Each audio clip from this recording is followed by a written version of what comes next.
Hello, everyone. It is another Monday. It could be a mindful Monday. It could be a motivation Monday. But if you're here with me, you know that today is the Other Side podcast.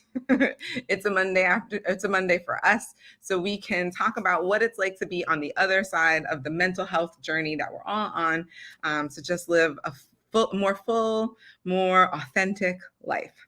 So as you guys know, I typically have like a topic and then I talk about it for a little bit and then I'm usually off within 5 minutes.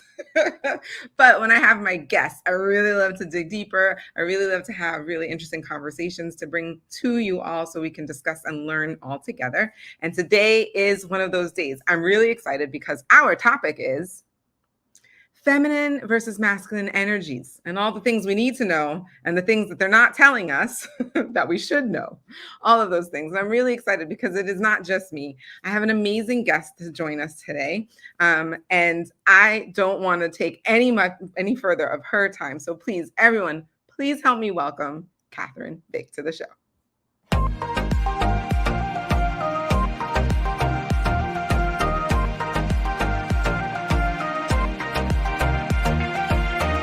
Masculine power has a certain set of traits.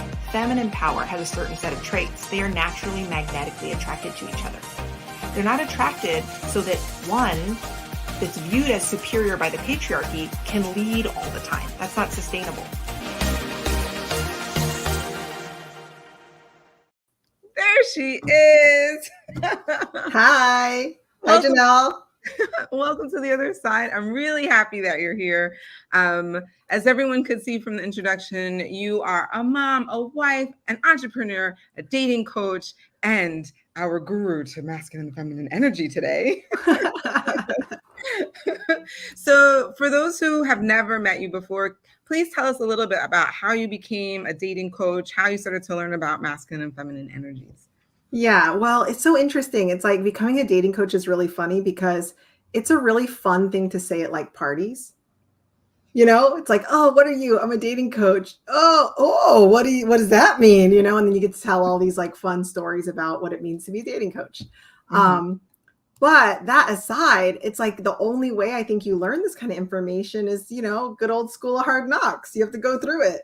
And so my story is, where to start? Well, let's just start with, I dated for a very long time. I mean, relatively, right? And people go in and out of dating. So like if you've been divorced and you have to re-date, it's a whole other thing. But yeah, exactly, right? But cumulatively, I dated till I was 36 years old. That's when I ended up meeting my husband. And so, yeah, so it basically at 32, I got out of one of those like dead end relationships where you just have to reevaluate your life. Everyone has their like sick of their own crap moment. And I was like, what is my problem and what's going on with me? And I started to realize I don't understand men. I don't think I do. And who's going to teach us? Like, you know, so my whole thing when when I work with my clients is dating is nothing more than a skill. We've learned a lot of skills in our life. It's just not one of the skills. And you guys will hear me say this a lot, you know, all these words, but at the end of the day, we live in a capitalist patriarchy. So we get taught that academia is very important. You spend all your money on it and just, you know, might as well throw the money down the toilet and you're just going to get a degree. It's going to change your life. Yes, as we do. And then also you should invest in your career, which means a lot of your like personal appearance and, you know, how you speak publicly and all these things. And so all the money and effort that we dump into things, nobody really tells you like, and you know, relationships are one of the most important parts of your life. Like I've never heard anyone say, yeah, like, oh, this career ruined my life. But I've heard tons of very intelligent people say this relationship ruined my life. Yeah. So at wait, no real point, quick, if any of this is relatable, please put relatable in the comments section. Yeah. Cathryn and I know this is tracking. I can't see comments. So Janelle will clue me in. If you guys have questions or something is like resonating with you, just like put it up. But basically, it's like, how do I make this long story short? It is like, I realized that nobody sat any of us down. None of our parents, church leaders, like, you know, mentors, anyone says, well, it's time for you to find an amazing partner who's going to support your life and your lifestyle, be your champion and your cheerleader. Let me teach you how to find that type of a person, right? Yeah. So here I was I take that class in a heartbeat. well, that's the thing, is that's why coaches are the future, and you have to find like a good ethical coach, whole different topic, but someone who's going to support you and stand by your side regardless of what you're going through and help you see the pathway through is really important. And so I'm so grateful to do that. But how I got into it was like 32, I reevaluated, started doing my own, Google University research first. And then I realized that there's this whole world of masculine and feminine Carl Jung is the psychologist we learn about in academia. And then Marion Woodman under him, who studied under him, is who I really follow a lot of her teachings where she goes into masculine and feminine energy. And basically everything that I learned helped me realize that, oh, there's an actual structure and a pattern to attracting the right person. And how you work through those issues is to have a fundamental understanding of this way of thinking. And then you add your own flavor, generation, like style. You have to add that stuff to it. And that is hard to do like all on your own, but I did it. Like I did it by myself. So 32 to 36, I didn't really know I was putting this map together. It wasn't until I met my husband, because you get these hunches. And I just thought, oh, I knew it.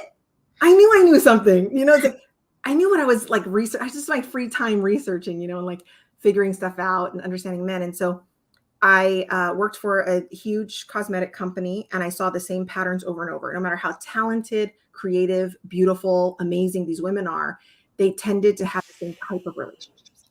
And it's really like low energy men. And by that, I mean like the woman is the ambitious one, not him. The woman provider, not him. Or there were other things, the women who are dating. So some of them were like married to like, they were the, it really is the masculine energy of the relationship. Then women who were dating, even if they attracted really great guys, they almost couldn't keep them. Like, there was no commitment level. So like, a masculine guy will sleep with you, but he won't call you his girlfriend. Something else. So it was a lot of that. And so I just thought, I knew there was something to it. So anyway, I went on mat leave, had a little bit of time on my hands, which you don't, by the way. Everyone who's been on mat leave knows. When you're sleeping, you kind of are like up at 2 a.m. doing nothing. So I just put thoughts out there on Instagram. And because I already had all these followers on my Instagram page that were organic women I knew from the cosmetic industry, having dialogue. And then one thing led to another. I had one friend I started coaching. She referred someone to me who was my first client. And then over the last 3 years, I'm now like fully booked, which for me is like 15 people a month. That's like, amazing. Yeah. So it's like, it's really incredible how it happens when you intentionally and oh, by the way, I got laid off. So COVID happened to retail. So I got laid off, but it gave me all this other time. And so that's how I became like, not only the educational part that I received, but the business part, where it's like, I didn't know I was growing a business, but at a certain point, about a year ago, I think maybe a little bit ago, I decided, okay, this is going to be a business. I want this to be my job. I love it. I could talk about this for like hours. Guys through that.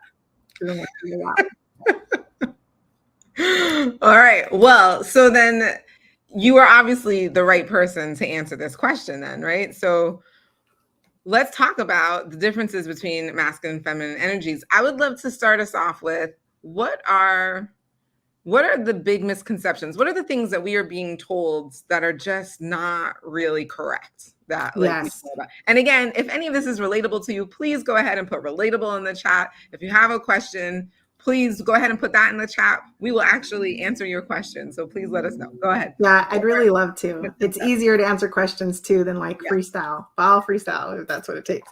So basically, with the world of TikTok and all of social media, we get a lot of information and we get a lot of misinformation. And it usually is the person who speaks the most confidently and whose vibe we like that we kind of follow and listen to. I think we've all been duped, right? We've all had that moment with like that person, oh my God, and there's like some kind of scandal, which is like, we like that kind of tea, but at the same time, it's like, it's jarring because you're like, oh, I believed what that person had to say, right? Yeah. The unfortunate thing is like the misinformation can be so rampant. And so a lot of misconceptions about feminine and masculine energy. And I have this on my Instagram page, which is at Cathryn Bieg on Instagram. But it's that masculine is somehow preferable to feminine in the relationship. So masculine is the leader and feminine is the follower. That masculine is dominant, feminine is submissive. Masculine is like hard, rigid, and feminine is soft. So all these things that are misconceptions are wrapped up. And if you have not gone down this rabbit hole, do or don't. It's honestly educational either way, but avoid it maybe if you just want to start from scratch. But there's the trad wife, so traditional wife. Trad wife. Yeah, okay, trad wife. It's a big thing. And so this is very popular in like right-wing conservative groups, like Christianity groups, like where if you want to be a traditional wife to a traditional man, you should act and be a certain way. And unfortunately, that's all wrapped up in the patriarchy. And yeah, exactly. And it's really akin to like oppressing yourself in your own home if you're a woman, or asking a man to oppress his wife in his own home. And so masculine and feminine is so much more about the equal appreciation and understanding that masculine and feminine energies are both required, not only within every human as a mix, but when you're dating, you want to look for, as a woman, a more masculine man. A man wants to look for a more feminine woman. This has nothing to do with gender roles. It has nothing to do with outward appearances. Like a lot of trad wife is like, and you wear these Little House on the Prairie dresses, and kind of like they're princess / Little House on the Prairie. And like, it's very appealing. Please know that when I'm saying this, and I'm talking about the groups that follow this, I'm not belittling them at all. I'm just saying that like they're getting the wrong message because of what our society has taught us to value in life, and where we are on the path of society and what true feminine and masculine is meant to be. So the other one is like soft era. I think a lot of women and a lot of like boss babes. Yeah. Like a lot of, bad bees and boss babes are like, now I'm in my soft era. And it's like, both are valuable though. Like you can be a bad bee in your soft era at the same time. And so what does that mean? Yeah. And one is not better than the other. They're two extremes. And like I forgot who it was. I think there's a book called No More Mr. Nice Guy. And I've been reading that for my male clients to get a clear understanding of what's going on. And one of the things he says I like is like, he said, well, the opposite of crazy is still crazy. And I was like, oh, I never thought of it that way. The opposite of crazy is still crazy because they're two extremes. If you're all the way at crazy and you try to go all the way to the opposite, you're still kind of crazy. Yeah. The middle is like and so what it is like social media and people these days, I think we really thrive on liking to have a binary and a black and white answer. It is either this or this. And so just know that a key misunderstanding of masculine and feminine is it is not a binary. There's a lot of gray area, but when you work with a coach, that's why it's important, like in my job, to give a clear pathway to what success means for my client, because it's too easy to say like, well, if I'm submissive, I'm find a great guy and he's going to dominate me and I'm great. But 3 years down the road, when you're being dominated and you know that you don't like that and you're being controlled and manipulated, you're going to think, what happened? Right. So yeah, so I would say like mutual appreciation, because masculine and feminine are just words. They're just words. It doesn't mean manly or girly. And they are just traits to describe what is in all of us humans. And men tend to exert less effort doing the masculine traits, and women tend to exert less effort doing the feminine traits. So those are our gifts, but it does not mean we can't cross over. So wait, okay, so let's talk about what some of these are. Do you mind if I share with folks? No, share, yeah. Okay. So here's explain this. What is this? Yeah. So, okay, this is not all of it. It's not an exhaustive list, but it's just like, top, 9, 10 of masculine power. Like masculine power is viewed as like logical, giving, stable, rigid, direct, assertive, speaking, action, results, and reasoning. And then when you look at feminine power, people like to think it's opposites. That's why they think masculine is dominant, submissive. It's not always opposites, but it'll feel that way because it's like two sides of the same coin type of a thing. So feminine is about intuition, receiving a message, a feeling, flexibility, gentle, patient, healing, listening, emotional, being, as in like existing, and process. And so when you look at masculine power in our world of patriarchy, so just to give you a little bit of like women's rights movement, in the US, women did not gain the right to vote till the 1920s. And then they didn't even gain financial freedom and be able to get their own credit card, mortgage till 1974. That's 1974. I was Yes, wrong. very I recent was numbers. just talking about this and I said it was in the 60s. 1974. Yeah, the work was done in the 60s, but it was 1974 Wow.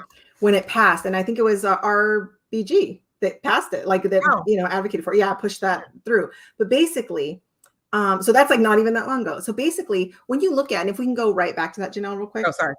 No, don't be sorry. But basically, like when you look at so let's talk about the world was created. It's not men's fault. The patriarchy hurts the men as much as it hurts the women because it's creating these dynamics that are imbalanced. So like when the world of working was created, it was created to give men the best chance to provide for their families.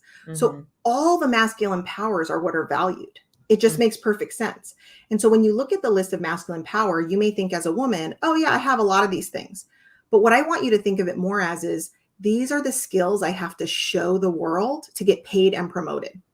If I don't show the world these skills, I'm less likely to get paid and promoted. Then when you look at feminine power, it's not that these won't also help you. A lot of women will say, oh, I have to use this at my job, especially if it's a lower paying job, especially. So like a childcare, a nurse versus a doctor. Yeah. Like a teacher versus like an admin person. Like it's funny how like the teacher's actually doing the work and then these other people get paid all these big bucks, right? So it's really interesting. But basically, these are not the ones though that get you paid and promoted and recognized. You could not have these, or men don't have to show these things. Like, and also they're almost undervalued. You're almost penalized for them, whether it's in your pay or how you're perceived. So if you focus a lot on listening, I don't know a single person that's ever been in a meeting and somebody said, you know what I love about you, Janelle? You're the best listener. You're climbing up that corporate ladder for your listening skills. Right. That's just not a thing. Anyone say, but if you speak up and you have the best ideas, people are like, oh, Janelle's really bringing it. Right. So yeah, so we're good with that. So I hope you guys get the point that like, these are just skills. And Marion Woodman, who I've studied, I like that she calls them masculine and feminine. I buy into her mentality. She did a lot of dream analysis. She said, no matter where someone is, gender spectrum, orientation, when you dream, you will still picture. Like if you're struggling with getting masculine and feminine understood in your own mind, the metaphors in your mind will still create a man or a woman. So that's why she was like, I'm just going with masculine and feminine. That's so interesting. Yeah. But ancient teachings, it's like yin and yang. Right. It's Shiva and Shakti. There are many ancient teachings that reference this dynamic of energies. And in my world with dating, because everyone gets a blend, and as you get older, you get much more balance. That's like the wisdom of life, right? That's when you meet your enlightenment, like in the yin and yang. But when you're dating, if you're a woman and you want a man who is directional and stable, and maybe in our words, like has his crap together, right? Has his shit together. Like that, if you want that kind of guy, you probably are more comfortable in your feminine, but women have to cosplay being masculine at work all day long. And so what ends up happening is we don't realize we're cosplaying masculine power. We think that's our personality, And so we go out into the dating world and we don't realize that the skills we're using to get paid and promoted are actually not skills that men value in a partner. And you don't have to change yourself. You actually just have to go back to what makes you more comfortable. And so I have to say that like there's a reason why, especially in this day and age, women, especially career-driven women, have a lot of depression, anxiety, like other issues that are going on, because when you are acting under a mask all day long, you are naturally going to feel agitated inside. So when you actually take on your feminine power, you feel a little more relaxed. That's where that soft era comes from. That's why trad wife is so alluring. It's like, a man just pays all the bills and all I have to do is cook this food. It's like, seems so alluring. Right? But it's like, I'm tired is what it is. I'm tired. I'm tired of doing everything by myself. Yes. So women are playing a lot of double duty. And then that leaves our men confused too, because like they want, in theory, a strong, powerful woman. They don't realize that they want a feminine, powerful woman. So they might go after these masculinely powerful women and then realize that that doesn't fulfill them and they don't know why. All right. If this is It's making a lot, any right? sense It's a for lot. you, yeah, please put your comments in the comments. What are your thoughts? It's not just me who's getting a bunch of ahas, and now I have a ton of questions in my head. So Yeah, if you please. want, Okay, yeah, ask yeah, I was questions. gonna I can say, just if you don't talk. want to hear all my questions, make sure you get your questions in the comments.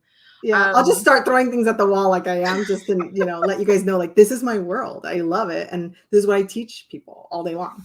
Okay. So here are my two questions. Yeah. I'll let you decide which one you want to talk about first. But one question is, how does a woman who has been acting, who's been doing cosplay for so long, who now just kind of feels like this is a part of how does she lean into, reclaim whatever her femininity? Like how does she like do that? Yeah. And the second question is, well, actually, no, that is my one question. And then we'll see. You might answer the second question in this. It's a really good question. It's like on this call is a different answer. Like my answer is always like, get someone who knows to help you. We've really lost the hierarchy of women teaching women and men teaching men.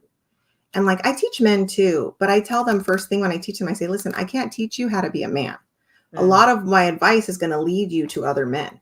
You need to have a network of men, and women need to have a network of women. So I would say, get with a woman to mentor you is the quickest way. It's like a jet stream to the end, right?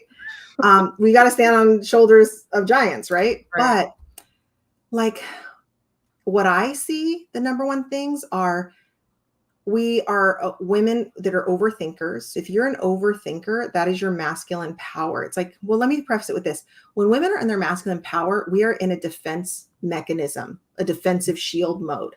We are putting on that masculine power as a defensive shield. So that's why we do it with men, especially if we have, we have issues with men, we feel threatened. We'll all of a sudden like throw out masculine things, which are like a rigidity, like talking too much. Like you ever go somewhere and you're nervous and you just start talking. That's masculine power kicking in and being like, we don't like it here, girl. You gotta like get out of here. What's happening? So it's like that. So it's trying to send you the message of like, you're not comfortable right now. So I will say that like anytime you're in your masculine, you're in your defensive.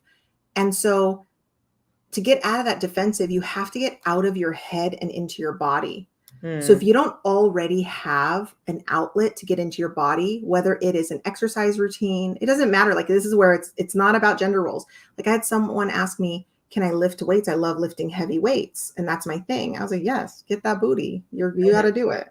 Like, so, but getting in your body and not thinking is where your flow is. So you got to get into like a flow. So it could be like crocheting. I wouldn't say reading, even though reading takes us to like imaginative faraway places. That's the only one that I'll say, not so much. It's these other things where you're gardening, like you're moving your body, but you're not thinking that much. Something like that will help you like decompress and get more in tune. What you're going to do when you get into your body is you got to get in tune with what does the truth feel like and what do lies feel like. Women, we are natural like lie detectors, and our intuition is scary. Like the Salem witch trials, like, women are scary to men and to systems because we know too much and we push those buttons. That's what we do. Right. So like, this is our role though in society. That's how we survive as a species. Like we got to push those buttons and get to the truth. And so a lot of us have come off from where our truth center is. So once you realize where your truth center is, where we feel the truth, you feel good flowing through you. And when you feel lies, you never have to worry to wait for evidence that a guy's cheating on you or doesn't want to introduce you to his family for a reason or like whatever. You never have to ask him for his phone, already, and you start to trust it. So that's that. The other thing I would say is asking for help. I hear there's so many women who are like, where are all the men who are helpful, who are protectors, who are this and that? And I'm like, well, when was the last time you asked for help? And they're like, oh, well, I don't know. And it's like, yeah, exactly. So like, you can't ask for something if you're not receiving that something. That's just how life works. Right. So the other thing I would say is, let's see, I have two more. Oh, get into your feelings. Women speak a lot about thoughts we do not tell our feelings. So we will say, I don't like that. Don't do that to me. We say the end result, the outcome is masculine power. The process, which is the emotions, is feminine power. So it's hard. Like, you need to start speaking. We all need to start speaking to our feelings without blame. So if someone has wronged you, you can say, that hurt my feelings. No, nothing else. Let it hang. And it sucks for masculine women because it feels like we're giving up control of something. We like to say, don't ever do that again. I didn't like that. And next time I want you to do A, B, and C. We have the roadmap, the plan. We give them the GPS there. It's like, none of that is necessary.